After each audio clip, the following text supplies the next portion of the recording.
Mariam Reza Zadeh, my Iranian-American colleague here at Stimson, has written an excellent paper on women in 5 Middle Eastern countries. It's on our blog, Middle East Voices, and if you haven't had a chance, please read it. It's called How Women's Rights Compare Across the Middle East. And it talks about considerable progress made for women in the region, as well as continuing obstacles. Mariam is also a faculty assistant and mentor for Persian House at the University of Maryland. She's focused in her research on empowering and advocating for the rights of women and other marginalized groups in the Middle East. And she's going to moderate a panel with four other terrific speakers, one online and 3 here with us at Stimson, who are among the best in the business. So thank you all for coming, and I am now going to turn the mic over to Mariam. Thank you so much for the kind introduction and incredible opportunity to work and sort of learn here at the Stimson Center under your supervision and mentorship. Thank you so much. Good afternoon, everyone. I would like to warmly welcome all of you. I'm gathered here today at the Stimson Center in person and virtual for this insightful panel on the challenges and opportunities of women in the Middle East. I'm Mariam Rezaizadeh, and I'm honored to moderate today's panel discussion. So this panel discussion is very significant to me. In a very particular way, because it's based on my capstone research for the Stimson Center, which is a comparative study focusing on women's socio-political and economic status of women in 5 Middle Eastern countries: Iran, my native country, Qatar, the UAE, and Saudi Arabia, and Oman. The insights and knowledge gained from this study have been instrumental in shaping this today's discussion. As you can see today, we have the privilege of hearing from 4 distinguished and esteemed experts, each bringing a wealth of experience, research, and unique insights into the status of women in the Middle East. Our panelists will delve into the socio-political and economic situations of women in Iran, Qatar, Saudi Arabia, Jordan, and beyond, exploring both the challenges they face and the opportunities for empowerment. We encourage a very interactive session. So after our discussion, as Barbara mentioned, we will open the floor for the questions for our audience here and our virtual audience joining us via Zoom. So let's start the discussion by introducing very briefly our esteemed panelists.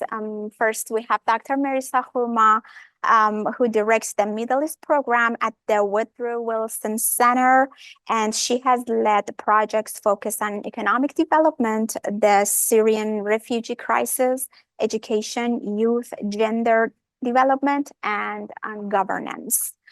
The second panelist that we have, she's virtual. She's Susan Tahmasavi. Thanks. Hi, Susan. Thank you so much for joining us. And she is the executive director of Femena, an organization that promotes gender equality and supports women human rights defenders and their organizations and feminist movements. Here we have Dr. Christine Divan. This is such an honor to have her here today. She's the senior resident scholar at the Arab Gulf States Institute in Washington, known for her expertise in social movements and the political change in the Arab Gulf states, especially focusing on Saudi Arabia. And the last but not the least, we have Dr. Hind Al-Ansari, a development and global education researcher whose work has significantly contributed to our understanding of education's role in societal development. She's currently serving as a non-resident fellow at the Gulf International Forum. That was just a very, very brief introduction of our experts here. So let's start the discussion with asking from Marisa. Marisa, let's start with women in Jordan. I am very curious to know about them and learn about them. And my question is that based on your expertise in Jordan and the broader Middle East, what have been the most significant advancements and persistent challenges for women's rights and participation in Jordan? Well, thank you so much, Miriam, and thanks to Barbara and the Stimson Center for hosting, as Barbara mentioned at the outset, a critical discussion about half the population of the region. So the status of women in general across the MENA region, I think, is a mixed bag of, as you said, progress and challenge. But let's start with the good news. The good news is that over the last few decades, we've seen significant progress when it comes to closing the gender gap in education and in health. And those, looking at various indicators from UNDP to the Gender Gap Index, we've seen some significant progress.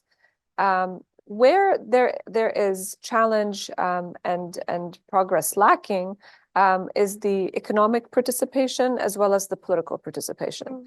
But of course, we're talking about the MENA region, so Middle East and North Africa, and there are variations across the region. So some of the countries that have lower female participation in the labor force, or countries that are in conflict, Syria, Yemen, right, currently the Palestinian territories and Libya, they bring the average of the region down, of course, because a lot of these countries have various challenges. But we've seen a lot of progress in the GCC on the economic participation front in particular, and I know my colleagues will talk about that. So I'll just zoom into Jordan, because that's a very interesting case study. Jordan is surrounded by countries that are in some state of conflict and instability, but it has managed to make very important gains, particularly when it comes to education and health. The challenge remains in translating those gains in education, and I'm not just talking primary education, I'm talking about tertiary education, because the recent data that we were looking at basically showcases that women are outperforming their male counterparts in tertiary education, and not only in the social sciences or the topics that are deemed feminine topics, but also in tech, in STEM, in science, engineering. So this is a very significant development. But this is not translated to the labor market. And according to a World Bank soundbite based on data that they've conducted, Jordan has the lowest rates of female labor participation in a country that is not at war. And so that is very significant and also quite troublesome, because we've been talking about education being key to unlocking potential of the population, but then we're not seeing that translate into the labor market. And there are various reasons as to why, and I'll just briefly mention some of them. And we see some of these barriers as commonly across the Middle East. There are legal barriers, which I think the legal barriers are technical because you can always change a law. But then there's adaptive barriers, which tend more towards people's attitudes and behaviors. And I think a combination of interventions that tackle both the legal component, the technical component, and the adaptive, more behavioral component is critical. And that requires it's, it's an iterative process. It requires a lot of, I'm going to use this term again. I used it this morning in another panel on gender, strategic patience, because it's really something that requires a lot of resources, and not only from the donor community, but from the government itself. It has to be prioritized by the leadership, by the government. So the legal barriers, of course, according to the Constitution, women and men are equal. Women have access to education and to the workforce, but there are these other, technicalities that hamper women's abilities to not only enter the workforce, but stay and advance in the workforce. There have been some adjustments to maternity and paternity leave, so parental leave. But basically, the change recently for paternity leave, for example, was from 1 day to 3 days. So, great, they ticked the box that they changed it, but does it really make a difference, right? Exactly. And childcare services is another component in the private sector. If you have a company that includes more than 20 employees that are women or have children, then you are required to basically set up a childcare service. And so most of these businesses fall short of hiring that, that 20th person, so that they avoid that completely. And there are, of course, discriminatory practices, and that's where we go towards, the more behavioral adaptive nature, where, young women who are, on the cusp of, for example, starting a family may be discriminated against in a job interview because if they have a family, they're not going to be available to work the same hours, then they're going to be provided maternity leave. These are all seen as obstacles for a lot of the employers. So I think the key is to work with the private sector to better educate them about what is smart economics and smart business. But this is where some of the progress is also very encouraging. So there are existing NGOs that are working with the government, with the labor ministry in particular, but also with business associations to ensure that this aspect of the law, with childcare in particular, is being addressed. And one of my favorite organizations that is led by women very much takes a bottom-up approach and engages the communities called Sadaqa. And they've done an amazing job talking to women leaders and community leaders and having them be the voice that engages the government, engages the private sector in these discussions. So that's part of it. The behavioral adaptive attitudes challenge.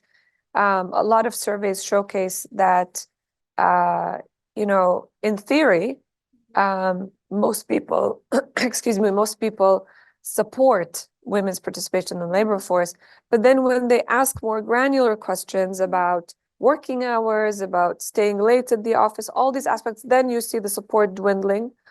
And that's where the conversation with all of these different projects that are being supported by AID and other donors have to not only include women, but also include men. Because in some behavioral science-focused study at the World Bank a few years ago, Jordan was the first case study.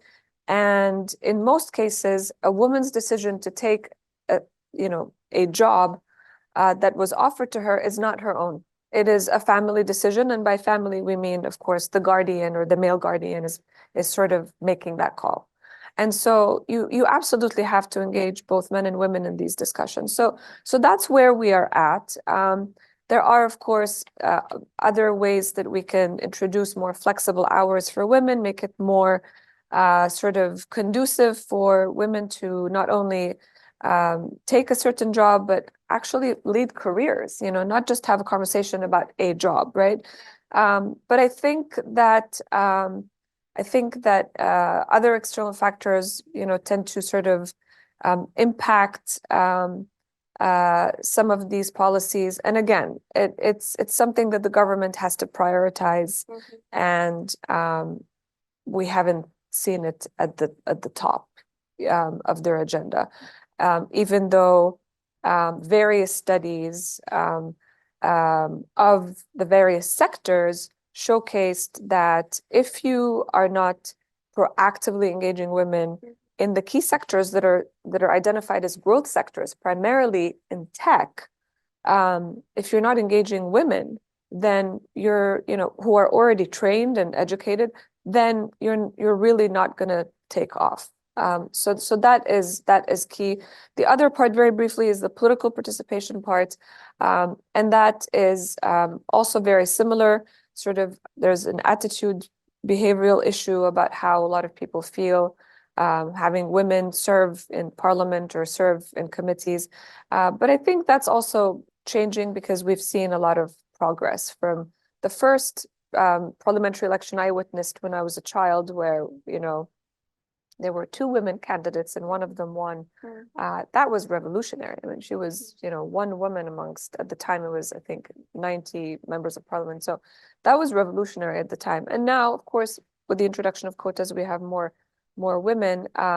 But I think they are also more prepared to be introducing, new ideas and new legislation. So there is some progress, but there's a lot more that we can do, particularly on that front. No, thank you so much for bringing up those important notes about like the obstacles and the progress of women in Jordan at the same time. So I'm sure that like in other Gulf countries or other countries in the region, we can see like sort of like the same pattern actually, especially in the like recent years.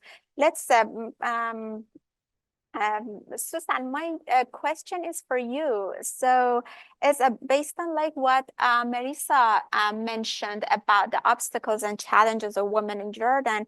So I wanted to ask you about like the primary obstacles women human rights defenders face in the MENA region, and how can the international community support their cause?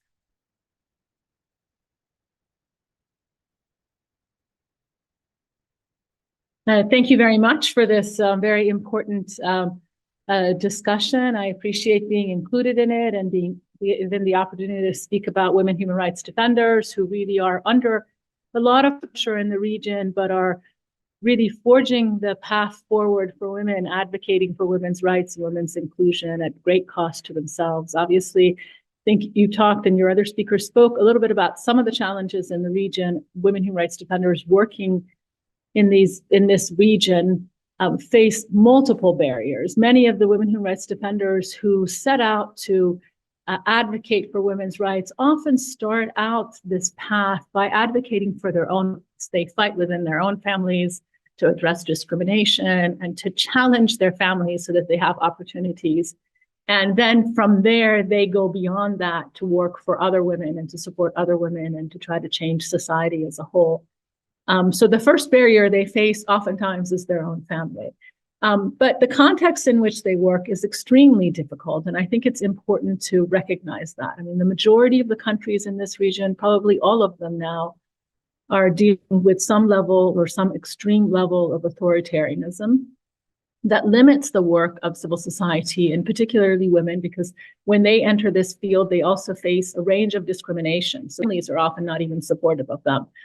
So when they're starting to work out in civil society, they not only face state barriers, but they face cultural barriers as well. But the majority of the countries in this region have very closed civic space. It doesn't allow for organizations to be established, to work freely, to address issues that take up, that challenge the state, but also challenge religious institutions.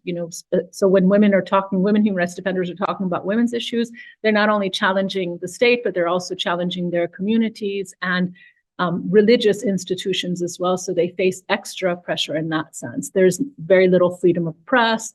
There are many draconian laws that govern how civil society comes together. They are established. There's a lot of limitations based on foreign funding or any sort of funding.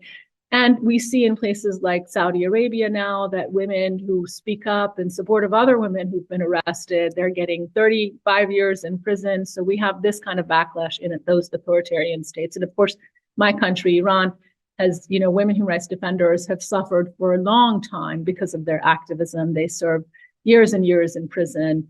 2 of the journalists who covered the death in custody of Mahsa Jina Amini have been sentenced to 6 and 7. Well, they've been sentenced to more, but if their sentence is upheld in appeals, they'll be sentenced to 6 and 7 years in prison for covering the death of a young woman in police custody.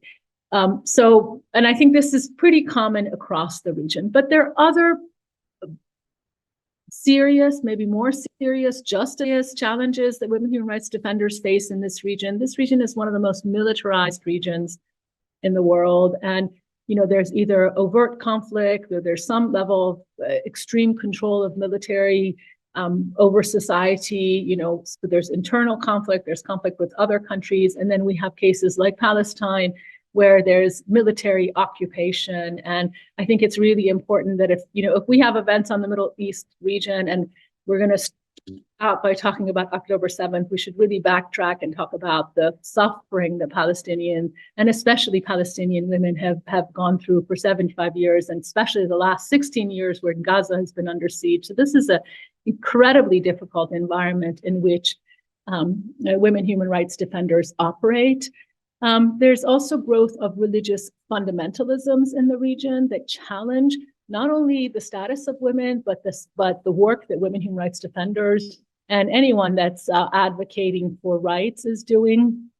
Women especially are vulnerable to this growing religious extremism in the region, because oftentimes these fundamentalist movements are also work very closely with authoritarian states that make women human rights defenders targets even further. So, any act of dissent is seen as hostile, not only to the state, but to religious institutions, but also to these extremist groups. And if you dissent, it's the same, it ends up being the same as blasphemy. And there could be very serious consequences for that, including death. So we've seen that. There's, of course, all of this conflict, authoritarianism, fundamentalisms, and they work together to limit women even further. So we also have an array of discriminatory laws that prevent women from progress. So when you're advocating for women's rights, it becomes even more difficult. And also there's an incredible level of violence against women. And so women human rights defenders are no different than ordinary women in those societies. So they not only face violence in their personal lives, but they face a lot of violence for the work that they do. A lot of their work is being criminalized in this region. And we see more and more across the region as women human rights defenders' roles have expanded, that they're being charged with an array of charges to state for the work that they're doing, from espionage, being charged for contacts with Western governments, relations with hostile neighboring countries, acting against national security, terrorism charges in many of these contexts, colluding against the interests of the state, spreading propaganda, and for which they're not only being interrogated, receiving judicial harassment, but they're receiving very lengthy prison sentences, as I mentioned, 30 years, 10 years, 6 years for advocating for equality. So these are incredibly difficult challenges. But I also want to talk about the positive things. So despite all of these challenges, we have growing. Yeah, thank you so much, because I've kept this question as your second question. So, but okay, now that's fine. let me bring it up because you've talked about the obstacles and challenges of the kind of civil society and also women human rights in the region. So based on your experience, research, and after working many years on those group of people, can you give us a successful kind of example of the kind of example of the successful of civil society and women human rights in the region? Sure. So as I said, even though women human rights defenders work in incredibly difficult contexts, they're interrogated, they're sentenced to prison. I should also mention that we just today published a report that talks about the sexual violence that's targeting that women human rights defenders during interrogation, detention, imprisonment. We've talked to women human rights defenders in 10 different countries in the region. All of them are dealing with some level of sexual harassment and violence during their interrogation, detention. And I suggest that you go look at our website and read this very good report. But I want to say that despite all of these challenges, that we see women human rights defenders showing up day in and day out to fight for equality and for a more just society. And we see their numbers expanding, and they're working in an array of areas, whereas before, and I think primarily a lot of them are working on putting equality, addressing discrimination in law and practice, cultural discrimination, prevention of violence against women through an array of means, whether it's educating the public, setting up services, setting up shelters. Traditionally, this is what women human rights defenders have done. But now we see women human rights defenders working in other sectors. So they're working on free speech, they're working on, internet access, they're working, as journalists, as educators, as politicians, and they're using every opportunity they have to address equality. And they're also, working in areas that don't necessarily have very directly to do with women's rights, but they have to do with rights in general, because we define women human rights defenders as any woman who is advocating for human rights. So whether it be the rights of women or the rights of other communities, such as marginalized, ethnic minority, religious minority communities. And we see women across the region advocating and involved in all of these sectors now. And to me, this is a huge development, because oftentimes even our male colleagues didn't take us very seriously when we did the work that we did. And we were even sometimes subjected to violence by our male colleagues, or dismissed as, oh, well, they're just doing women's work, etc. But now you see women in an array, women advocating for rights in an array of areas, including participation of women, political, presence in different social sectors, in the press and media and politics. And I want to mention one really important thing that I think has caught a lot of attention, especially when it comes to Iran in recent years. We have a younger generation of women human rights defenders in the region that are addressing some of the issues that have been taboo for a long time, and that's bodily rights. And we see that last year we saw in Iran, we saw a lot of protests where women were speaking up and going into the streets to object to the control of their bodies and their bodily autonomy, as exemplified in the hijab, for example. But I think it goes far beyond that. And I think that we see this trend across the region, and it's the younger generation of human rights defenders that are entering, and they're changing the discourse, and they're challenging not only their societies, but they're challenging their feminist movements to also think about in a different way. And I'm very hopeful when I see so many of these younger activists entering this field and talking about the issues that are important to them, even though it goes very much against cultural norms. Thank you so And much. I should say they've also been very successful in changing discourses and policies. So it's not just that they're taking these risks, but they've had a lot of impact as well.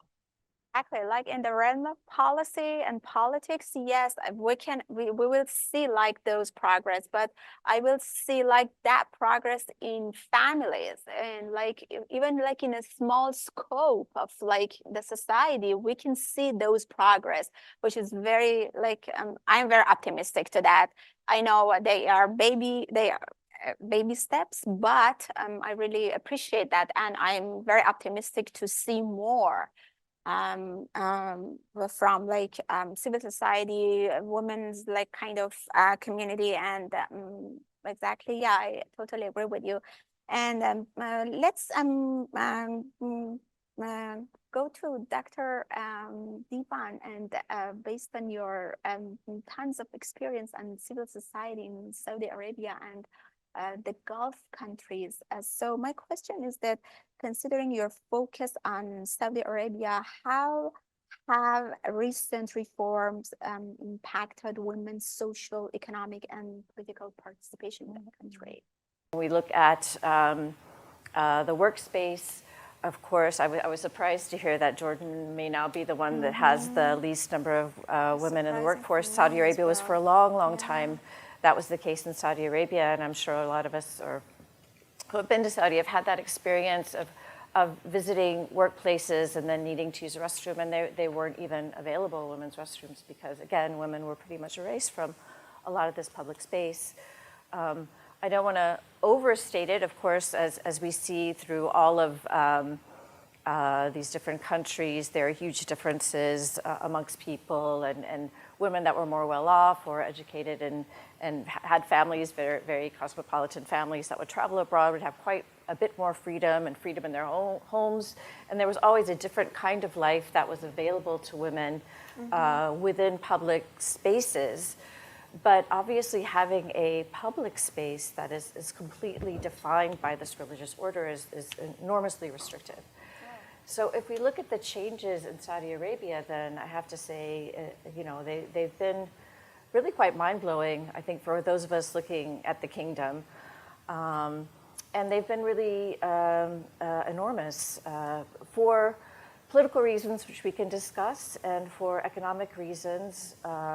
And also, I have to say, and I'll get into this more, that the great activism that was done by many women pushing for these changes that revealed to the government that the society was by far, ready to do this and needed to make these changes. We've seen a real overturn in the whole political structure, basically, of the country. It's become much more centralized under the current ruler, King Salman, but also his son, Mohammed bin Salman, the prime minister and crown prince. And they have chosen to redefine kind of the structure of Saudi under more of a nationalism that has allowed them from, what they had themselves kind of empowered these religious authorities to now pull that back, that authority. And we saw that with the religious police, I think around 2018, 17, I might have the date wrong, being told that they were no longer had the authority to enforce the kind of segregation in the rules and the strict restrictions on women in terms of how they're dressing in the public sphere, basically pulling them back. And a whole host of other changes basically meant to shift this public space and to allow for more women to come into that public space and to encourage more women to come into the workforce. And all of this is being done for very concrete reasons. I mean, the state knows that they need to diversify. They can no longer just be reliant on oil. It was always a quite unusual order that you could basically restrict half of your population from being productive citizens. And Saudi is very much like the other countries. Women were educated. They were, literacy was extremely high in all of the Gulf countries, I believe, but they just weren't taking part in the productive part of the economy as much. Realizing they can't do that anymore, that they need to have women be a part of pulling the country forward.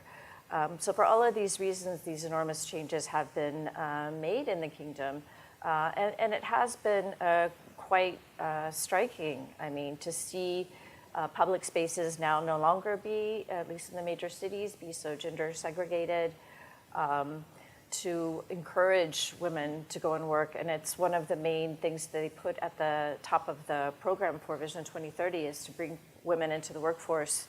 I think, as I said, that women previously were, I think Saudi were the least employed in the country. They put a figure of trying to get 30% of women in the workforce. And now it's already been up to 33%. So they've actually gone beyond what the goals were for Vision 2030. They've already reached that. And that's come about from a number of changes, just opening up the public space, making these encouragements, passing new laws that don't allow for, I mean, obviously allowing women the ability to transport themselves. Women who couldn't drive themselves before. And a number of different workforce obligations to not being able to discriminate women in terms of pay and hiring and these sorts of things. We have some of these other dynamics that were mentioned as well. I think also the diversification of the economy and the real push towards these new kinds of work, whether it be the creative fields, which is very new in Saudi Arabia, which wasn't even available before, entertainment, as well as technology, really drawing upon that talent that Saudis always showed, that they were very much present on media and social media and in these tech fields, and very creative in what they were trying to do in those areas. We now see that women, the latest figures of women in entrepreneurship in Saudi Arabia, is really high in entrepreneurship and in tech. In entrepreneurship, the latest figures were almost 18% of the people in entrepreneurship are women, which is one of the highest actually globally, looking at that.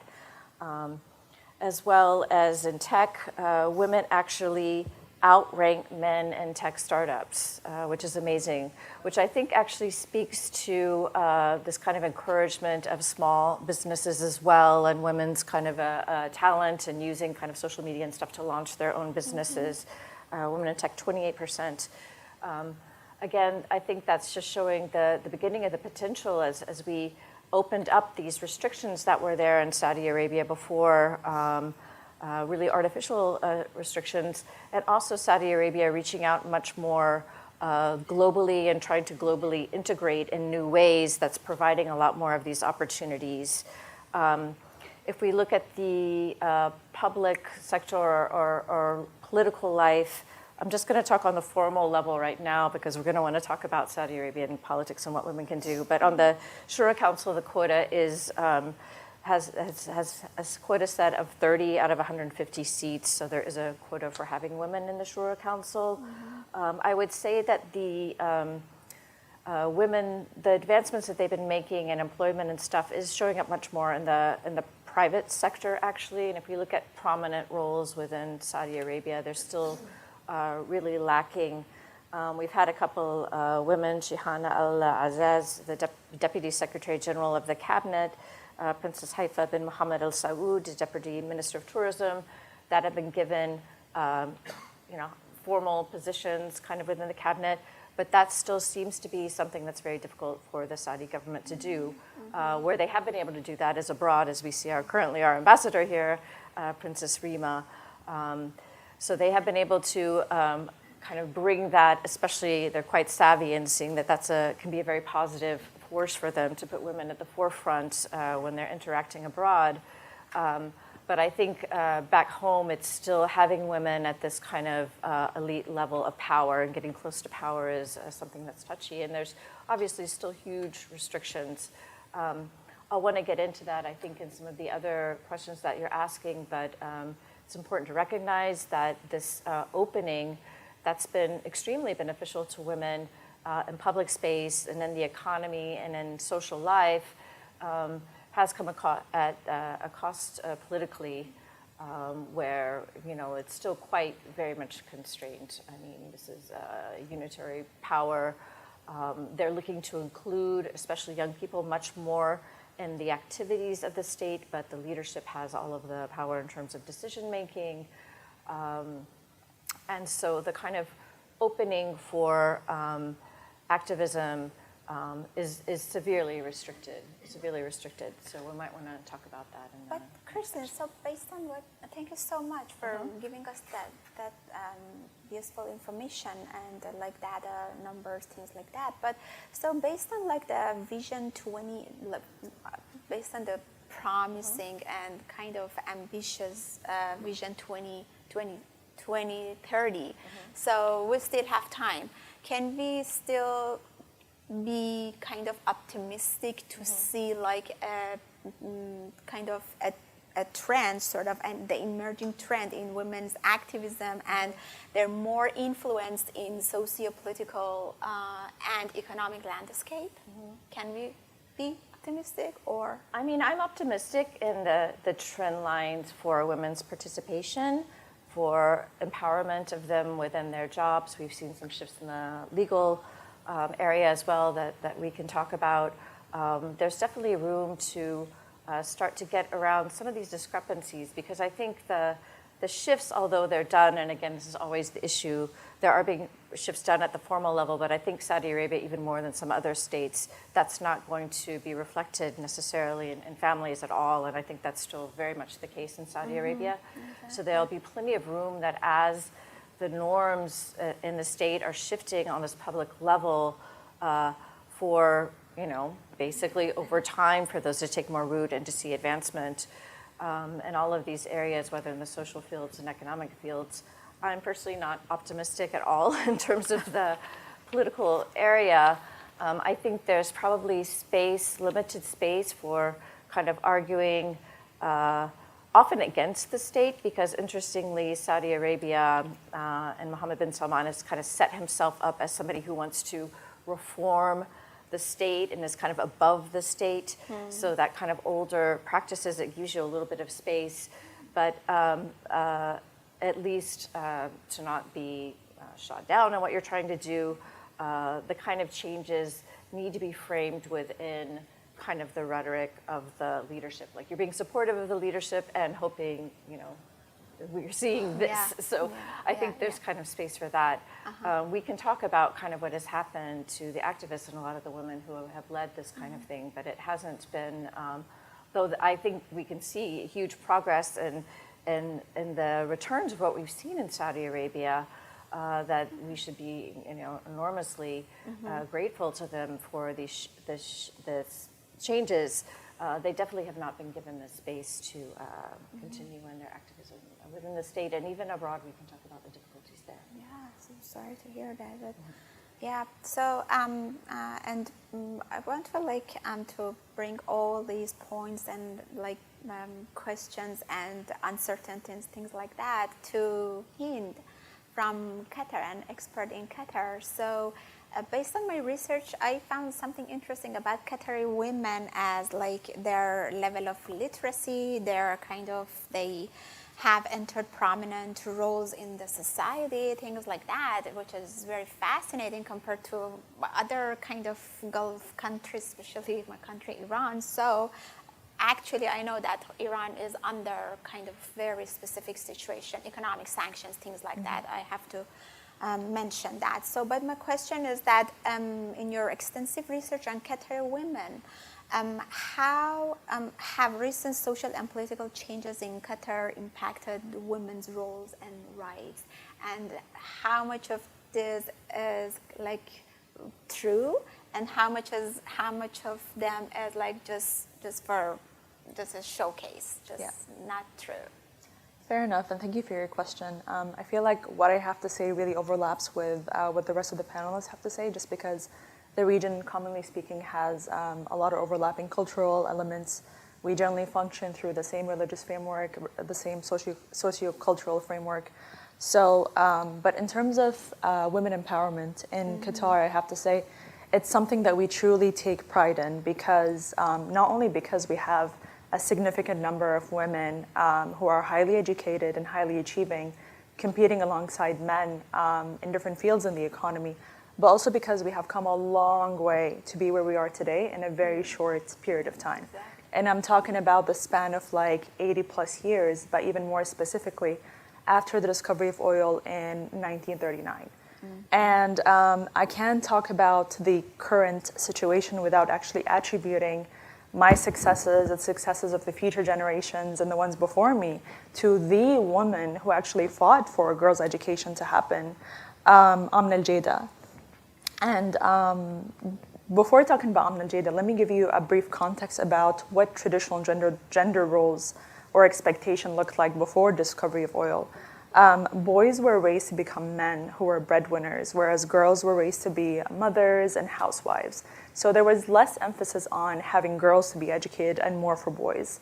So when the discovery of oil, when oil was discovered in 1939, and then short after, money was being poured into different sectors in the country to develop, boys' education was prioritized and girls' education was excluded. And that's when Amna al-Jada stepped in and had to go through a thorough negotiation process with the leader at the time, Sheikh Ali Al-Thani, in order to convince him that girls' education is actually for the betterment of the country's future.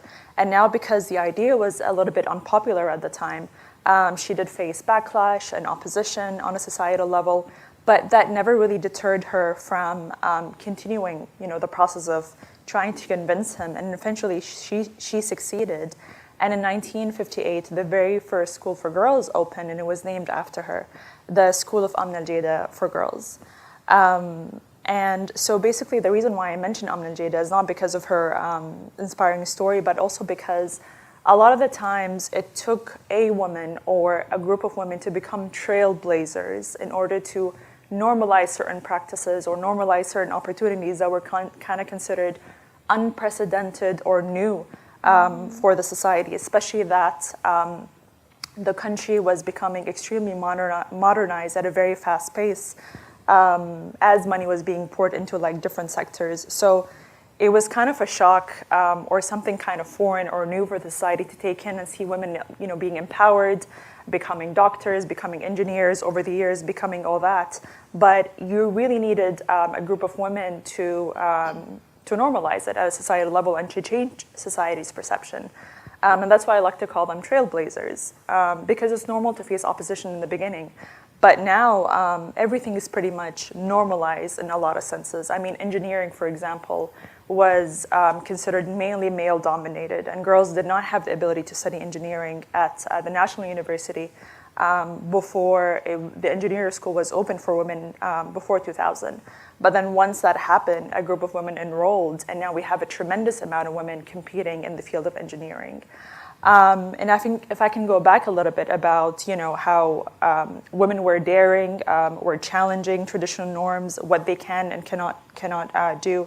In the 1970s, when the Qatari government began to offer scholarship opportunities for Qataris to travel abroad and study, there was a group of women who were willing, whether to travel and to study in undergraduate programs or graduate programs abroad, whether it was in Arab countries or the West. One of the dearest examples I have actually to my heart is the first woman in my family to earn a PhD, and her name is Sarah Zaman. And she traveled to Cairo in the late 1970s and to earn her PhD in geography from the University of Cairo. And while I was doing my field work, my research for my PhD thesis, I sat with Sarah and I asked her, although your parents were illiterate, how is it like for you to be among the very first women at your time to travel to Cairo and pursue this opportunity? And I thought her answer was very powerful, and it really sat with me, because she said, indeed, although my parents were illiterate, but my dad was a very smart businessman. And he traveled the world and he met many educated people who, and throughout these experiences, he developed a deep sense of appreciation for education. And for that reason, he didn't want to stop her or forbid her from any opportunity that would help her, elevate or better herself in the field of education. And now, and that also means that for a lot of families, they began to realize over time, and as the economy was progressing, and as a lot of fields were, opening jobs for locals to be hired, and including women, what really mattered for families, broadly speaking, is that they needed to invest in their children's future and their education.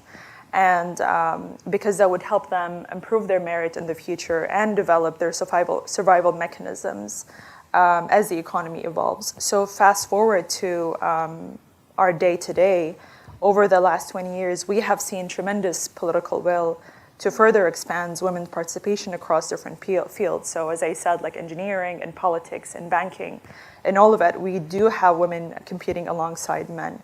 And as Christian mentioned, and it's a similar case, Saudi Arabia, where these countries are really focusing on developing their economies, where they shift away from depending on fossil fuel revenues and the expatriate communities' expertise to basically depend on young women and men to run the economy in the future.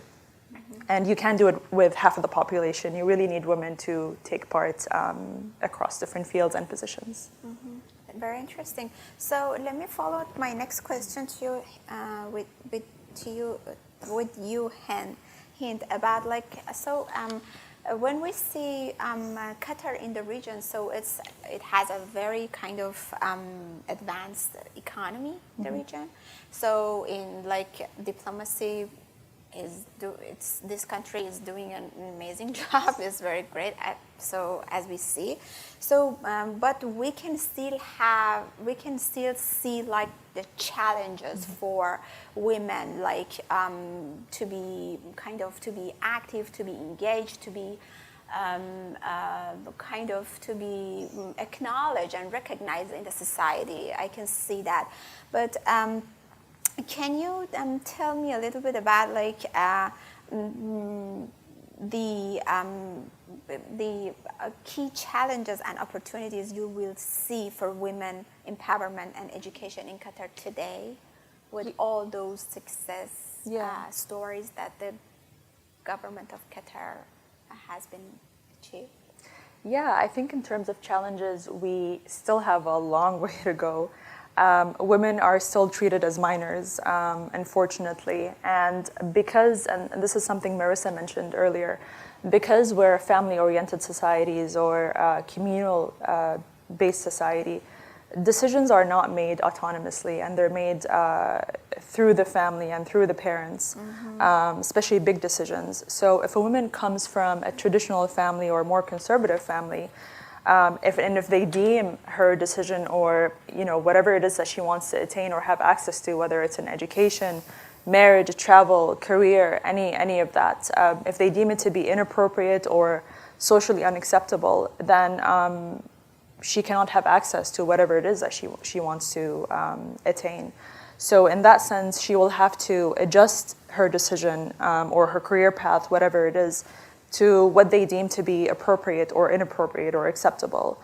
And second point, and I think this also goes beyond women, and again, it was covered by all the panelists, we lack an active civil society in which we have active organizations at the grassroots that really communicate with policymakers and stakeholders at the level of the government to let them know whether their policies are actually effective, whether they're actually tackling the right thing. How do women perceive these policies, and what do they want more? So I think, unfortunately, because we're very underactive in that sense, a lot of the things are done through the level of bureaucracy and through the level of the government. So the government is the one that decides what to tackle, what not to tackle, regardless of what women think and how women feel in general. But despite that, women have been relying on the digital sphere, especially Twitter, to talk about, to share their opinions about matters they find important, whether they are about women or about the nation state in general. And I would encourage people to actually go on Twitter and look at what women are saying, because you have a spectrum of opinions. I mean, not everyone agrees that certain issues are issues and such. So definitely encourage people to look into social media and what people are saying. Yeah. So, you guys are amazing, because you are bringing up very, very interesting points that I really like to continue the conversation. But just I have a lot of questions. I'm sure the audience have a lot of questions. But before open the floor for questions, let me ask the last question from our panelists, which is I think it's important. So from Marissa, it's about the Gaza-Israel conflict in the region. We can see these days. What impact has this conflict had on economic development and gender development initiatives in the region, particularly concerning women's empowerment and participation in economic activities? If you can give us a short answer, I really appreciate that. Sure. I mean, of course, if we're looking at the Palestinian-Israeli arena, then of course this is what's happening. The death and destruction is at the heart of it, and women pay the price. More than half of those who are killed in Gaza are women. There are a lot of women-run households right now as part of the displaced population in Gaza. And so, of course, this has, impacted Palestinian women. We were also discussing how the current war is impacting Israel's economy just a few days ago, and with so many men and fewer women, called in to the IDF. There's also a shortage of employees. Many sectors that are dependent on Palestinian workers have also been impacted. And so there is, of course, a very critical and negative impact on the economy in general and on women in particular, women and young girls. But in just in general, and of course this is gonna, the war is impacting populations in various parts of the region, but particularly the neighboring countries. So if we're looking at Lebanon, for example, so like in southern Lebanon, there are many people who fled to the north. A lot of the schools shut down, and they don't have online options, and so that impacts, of course, families, impacts boys and girls. So that's something of concern, and we've seen also the impact of the war on Jordan's economy, wherein the tourism sector plays a very important role, like over 15 to 18% of the GDP. I think most hotel capacity was, last summer was at 80 to 90%. They're predicting that that's going to barely hit 30% by this summer, right? Even with all the uncertainty, right? So this is definitely going to impact the economy, and unfortunately, the first people to be impacted more are the women, right? So more hirings will be prioritized for men because Hind mentioned that earlier in her description of the traditional roles. Men are still seen as the primary breadwinners, and women as the secondary breadwinners, right? So these will persist, and I mean, this is a region that has been very tragically, in conflict for so many decades, and we've seen how it's impacted local populations, but across the board as well, through forced displacement, and we've seen waves of that, and it unfortunately, once again, girls and women are most vulnerable, and conflict impacts the most vulnerable in more adverse ways. Yeah, thank you. And Susan, my last question is for you about the situation, the last year protest that we had in Iran for Mahsa Jina Amini movement. So my question is that with all the obstacles, suppression, censorship, and everything that imposed to the society and also women in Iran, so by considering all these factors, how can you see and assess the status of women life freedom movement? Well, I think a lot of people watched this movement as an important movement in the region, not only in Iran, but really in the region, and one of the only probably movements of a scale that was women led, and obviously the slogan was very focused on women. So, and I think it kind of bred new life into women and women's movements across the region, not only in Iran. But I think it's really important to talk about how this movement is really the culmination of efforts on the part of the women's movement in Iran over decades. When I lived in Iran, we couldn't even talk about violence against women. We had to preface it by saying, I'm not trying to make the state look bad. I'm not trying to make Iranians look bad, right?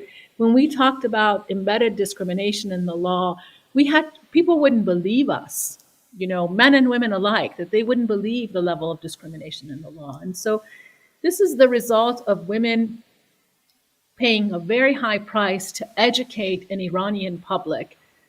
I don't know how successful, we weren't very successful in educating the Iranian state because they refused to budge. They refused to budge on anything with respect to discrimination against women. But at least I think we've done a pretty good job. Women's movement in Iran, the feminist movement has done a great job in terms of educating the Iranian public. And we saw people rising up because they were angry at the state's control of women's bodies. They were angry at the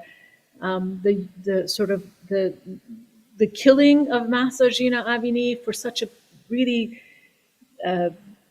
nonsensical reason, right? It made no sense. And they saw themselves, their sisters, their daughters, and themselves being in that same position. So they could really identify with it, but they rose up to defend her life, to speak up, against the impunity of the state, and to speak up against the control of women's bodies. And of course, almost immediately or very quickly thereafter, the demands of protesters expanded to want other things, But this issue remains central. And I think that this is really important because it's the first time that we saw protests across the country, national protests. We've had protests in different cities before, but this is the first time that we saw it across the country, people speaking up for a woman, and a Kurdish woman nonetheless. And I should also say that the Kurdish women's movement also played an incredible role in this. We have, and of course, it was expected. Anybody watching Iran could have expected something like this to happen because not only have women endured violence, state violence, against them, the control of their bodies, but also in the last few years, the level of violence had intensified so much. And we had a number of protests, especially in Kurdistan, where women were being killed with cases of femicide, targeting of women, right? So we had these protests in the past. We had several protests. And I want to direct people to our site, femina.net. We have a report that we did. It's called The Years of Hardship and Violence that talks about the few years before the emergence of the Women Life Freedom movement and the level of violence that consistently increased against women, whether it was, state violence through the adoption of laws like the rejuvenation of the Iranian population law that really seeks to undo any of women's social gains. We haven't had many legal gains, so we've had a lot of social gains, but just pushing women back into the homes, controlling their bodies at a level that's unprecedented, their reproductive rights, pushing them out of the workforce through these laws, right? And then other forms of violence, the killings of women where the state didn't intervene, didn't do anything. Family members were killing, the state failed to really protect women, and other cases. And I should also say that one repercussion of the Women Life movement has been a lot of women human rights defenders were targeted almost immediately, preemptively. They started being arrested first in Kurdistan, but then also, across the region. Some of them have been pardoned, but we still have a large number of women human rights defenders in prison. And I think a lot of people watched Nilufar Hamedi and Ilham Mohammadi, the two women who covered the death of Jina Mahsa Amini and then her funeral, who, were just released, but then immediately they were charged for taking off their hijab. For a public without hijab, they are facing now new charges, right? But I don't think, so I just want to say that I think this is really a continuum and that not only women, but the women's movement are going to continue their fight until they are able to reach equality. They've made incredible impact among the Iranian population, right? So it's just, and they're going forward. So I don't think it's stopping. We have a proposed hijab bill, which is draconian. It's incredibly backwards in terms of, the fines it imposes on women. We just had recently a young woman who wrote about her account of how she was flogged for not wearing the hijab. So it's no longer about poor hijab, poorly dressed women, but it really is about women refusing to wear it. And they're going in and they're standing up and they're talking about how they're standing up to the system to take control of their own bodies, of their own lives. And we have a large number of Iranians who actually support them. But we still also have a lot of violence in our society. And so I think it's a continuum. I don't think that state has been able to push women back. It hasn't been able to push women back for over 40 years, and it's not going to. And we keep moving forward despite incredible obstacles and even cost of their lives. We also saw a lot of women that were killed, women whose bodies were targeted, they lost their eyesight. Sorry to interrupt you, Susan, but I know your experiences, your first-hand experiences are very kind of valuable for us. But if you agree, so let's stop here and open the floor for the questions for the audience. Okay, please. So the floor is yours. So if you have any question, please, Barbara.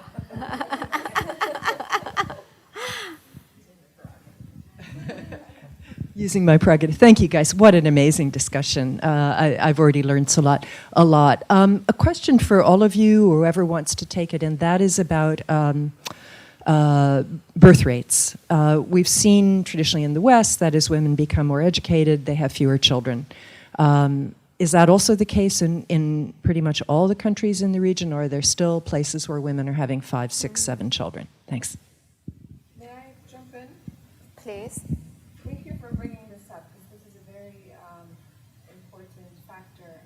We're not seeing the decline that we've seen in other parts of the world. I think Latin America and the Middle East were at some point facing the same challenge. We've seen a decline in Latin America, not so much in the MENA region.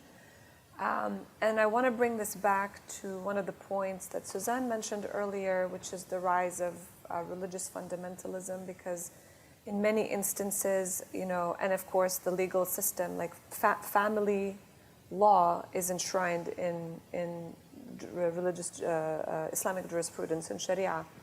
And so, you know, and there, you know, Hind mentioned this, you know, the centrality of the family as a very important pillar of society. I think that sort of creates a contextual environment to celebrate and encourage, you know, big families. And so we have not seen the economic formula as part of that decision making. There's also, you know, various attitudes towards birth control.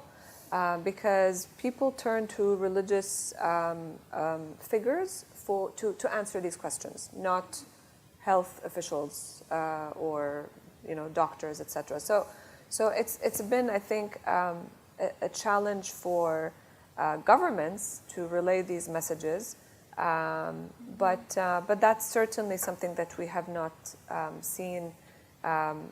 You know, maybe a slight decline, but nothing significant. Because the message came from the Ayatollahs at the time to cut down. Yeah. Yeah. Can I just add just very quickly to that? I'm sorry. Please. It's Iran, right? The situation in Iran is different. We've seen a decline in birth rates for decades, and actually it did come from the Ayatollahs, but actually this family planning was something that was implemented before the revolution during the Shah's time, and it has continued. You know, we had an outburst of population growth at the beginning because the Islamic Republic encouraged it, but then immediately after that, it stopped, and now it's a crisis for the state. We have a very low birth rate. It's a crisis for the state, and that's why, you know, I mentioned the rejuvenation of the family Iranian population, because they talk about how, you know, of course, the country cannot handle this population environmentally, economically, politically, it can't handle it, but they're looking to promote the population, and they've actually put in very draconian measures to control women's bodies, including, you know, after decades of having a very successful family planning policy, but now making it very difficult for women to access family planning services, but also to even do prenatal testing has basically become unavailable completely. It's illegal, you know, so it's extremely problematic. Again, not to promote ourselves, but we have a report on this law, and I think it's really important to look at it because it really targets women both through incentives, but also through disincentives and punishments, women's social participation and political economic participation, and it's extremely problematic law. So much, Suzanne. Thank you. And audience. Okay, thank you for this great discussions. Really, I enjoy and a lot of information.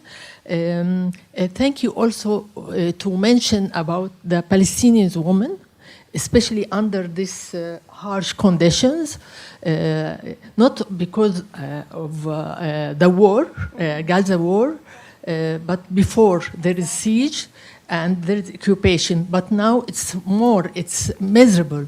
And we can't isolate between the woman's right and the children, the priority of the women, their children. And I believe that the international organization ignore their rule. They don't do their job in Gaza and in Palestine.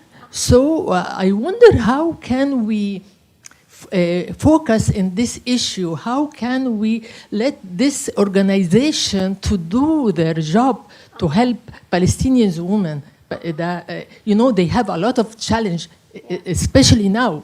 I have cousins, first cousins and colleagues, I'm journalists, who now they don't have food, they are hunger, you know, the weather is very cold, they don't have the basic essential things as a medicine, and their children, you know, you heard all, I don't talk about politics and about how many children murdered, thousands, but I want to focus on why the international organization don't do their duties toward the Palestinian women. Thank you. Thank you. Kristen, do you want to take that question? Well, I mean, the situation's really difficult because they can't get in. I mean, so I think it's you know, the requirement is just for people to keep applying pressure. But, you know, this is the problem of Palestine, right, and of Gaza, is that they don't have control over their borders. Israel has control over their borders. You know, from what we hear, the United States, the Biden administration has been applying pressure for that, but not enough to allow for the kind of aid that's required to come in. I mean, we're talking about actually starvation conditions and starting to appear. Yeah, I think it just takes political pressure on those decision makers to allow for conditions that will ease these horrific circumstances and to get a ceasefire as well in the war.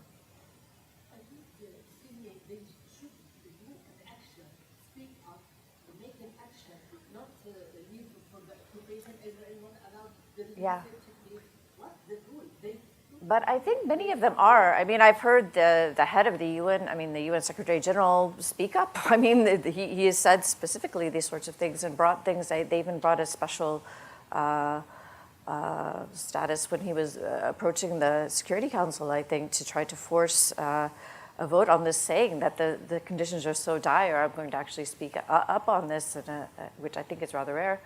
I know all of the different humanitarian and organizations are speaking up and saying that. I mean, they're the ones that are reporting about starvation conditions, but it's ultimately, you know, the political leaders in Israel and perhaps the United States that can make that change. Kenny, please give the mic to the lady, the first row. Yes. Thank you so much. You will be the next, for sure. Go ahead, and then I'll go after you. You go first. No. This question is, I guess, for Susan or any of you, piggybacking on the previous question. How does and this pertains to the broader general geopolitics of the region, but specifically on women, how do you see the double standard when it comes to the international community, specifically from the West, approaching women's rights, the movements in countries that are considered allies of the West, and then in countries that are considered foes or rivals? For example, when it's the Gina Massa Amini movement, Women, Life, Freedom, you see, you know, a rallying of Western leaders, organizations in unison supporting, which is great. But then when it comes to the plight of, for example, the Palestinian women, Palestinian children, you don't see that same kind of positioning. How do you, maybe Susan or others if you want to comment, how does that impact the view of these movements from the ground, and also the states, the authoritarian states that are dealing with these movements, essentially repressing them, saying, look, these Western leaders who seemed to care about you last year don't really care about the rest of the women in the region. So, you know, just however you see it. But I'm eager to hear from specifically Susan, but the rest of you, if you have.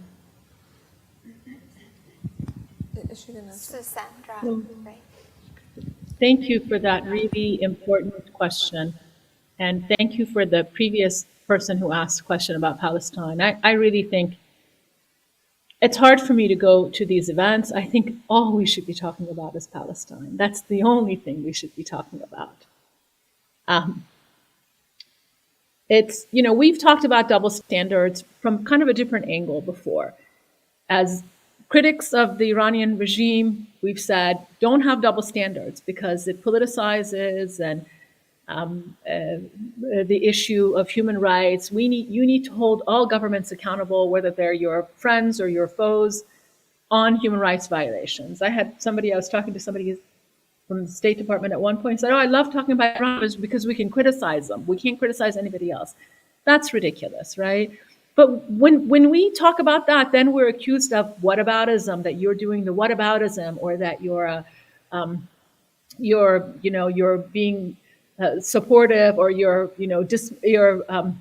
justifying the violations of the Iranian government or whatever. But we see this most extreme and really incredible and shocking stand comes to Palestine. And it's disheartening, disappointing. I mean, I have to tell you that I've been an activist for 25, more than 30, almost 30 years, really, for a long time. I've never been so hopeless and disappointed in the international community as I am now. We can't rely on our own governments, and we can't rely on our own governments when it comes to Palestine, unfortunately. They have consistently failed the Palestinians. But we can't rely on our own governments for our own human rights issues. We have to go to the West. They are our allies, right? And when we see them fail so miserably to even call for a ceasefire, I mean, anyway, this double standard, I think, has left a lot of us in the region very, very hopeless. And I should just mention that at the same time that all of this was happening, this genocide, really, it is genocide in Gaza. We number of events, the feminist foreign policy events, right? So for those of us from the region, we kind of know this is kind of a little bit, well, we have a lot of criticism of the feminist foreign policy, because for a lot of us, we see it as women wanting to be in the same role as men. But we saw this. They talked about feminist foreign policy as women were being killed. You know, this is an extension of the women, peace, and security sector.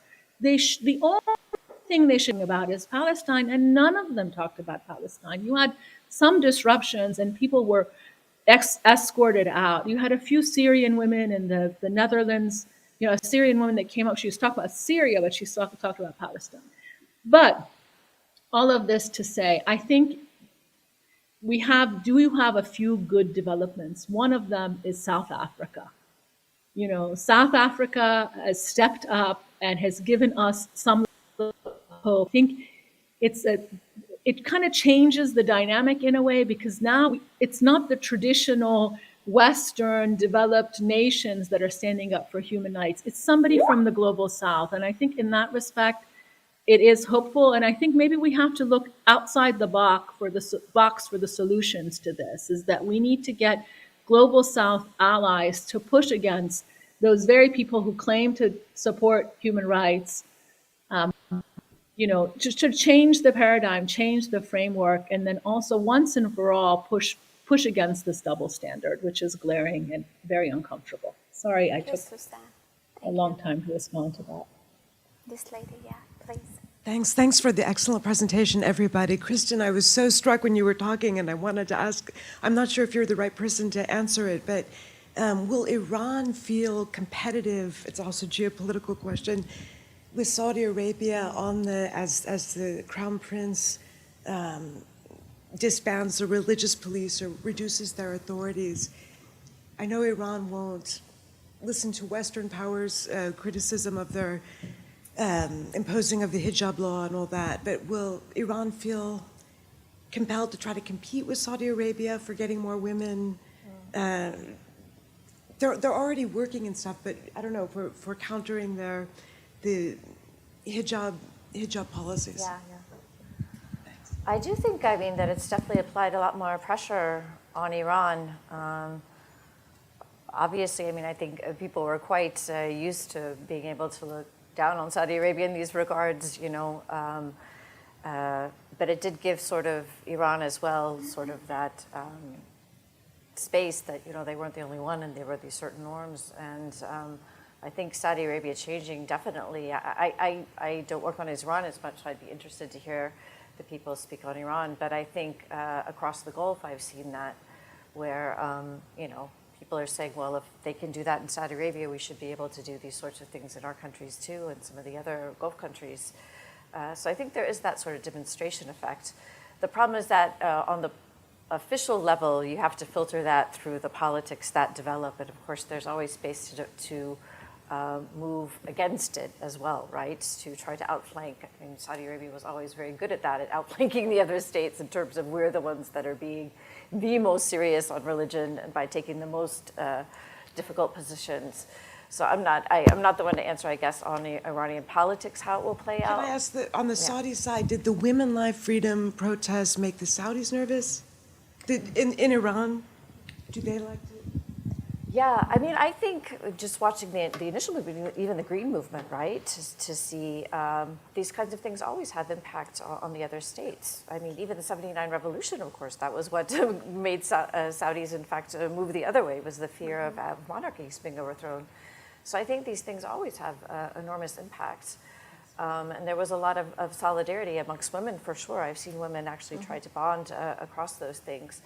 The problem is, and just to speak to the other thing that we're going to be seeing a lot more of, is when we're moving to a more nationalist era right now, we have to really wrestle with these ideas of solidarity, either issues of human rights and how those are applied across the board, because as you hear, we're here, you know, those champions of human rights are really losing a lot of credibility these days, but also the kinds of solidarity that you can have across countries also becomes much more challenging in a nationalist environment. I know, like, a lot of the Saudi women activists who are really doing amazing work and pushing for things abroad and within the state were, you know, basically called out for being traitorous. I remember they had one image that they used to have, like, of men sort of old suicide bombers, like the idea that extremists abroad could reach to our young people ahead inside and you know, get to them, kind of this extremism. The Saudi state used the same example for Saudi women. They actually showed a woman with a microphone and compared her to a man with a suicide bomb, like basically saying, like, they can get to the outside, can get to the women basically and steal them from us, like these feminist movements. So it's getting a lot harder, I think, to do that kind of solidarity in a nationalist environment when people are really defending their right to prerogatives on a national level. Oh, thank you so much. So I'm so sorry because we're run out of time, and I know, like, there are a lot of questions. So even via Zooms, we have a lot of questions that we couldn't cover all of them, because I know that, like, talking about women's challenges and opportunities in the Middle East is a very appealing and at the same time very complicated topic that everybody likes to know about. So we need more panels and discussion on this topic. So if you allow me, so let me conclude, wrap up, like, the panel discussion, and I sincerely thank all of you, our esteemed panelists, the audience here, and virtual. Today's discussion has shed valuable light on the diverse challenges and opportunities for women in the Middle East. Let's carry forward these learnings, as I said, and continue our efforts toward gender equality and empowerment in the region. And thank you all for joining us today. And special thanks to the Stimson Center again and Barbara Slavin for their support in my research. And before you leave, please help yourselves with the food and coffee set up for you outside. And if you have any question, you can ask after the panel, so from the panelists. Thank you so much. Appreciate it. Thank you, Mary. Thank you, Susan.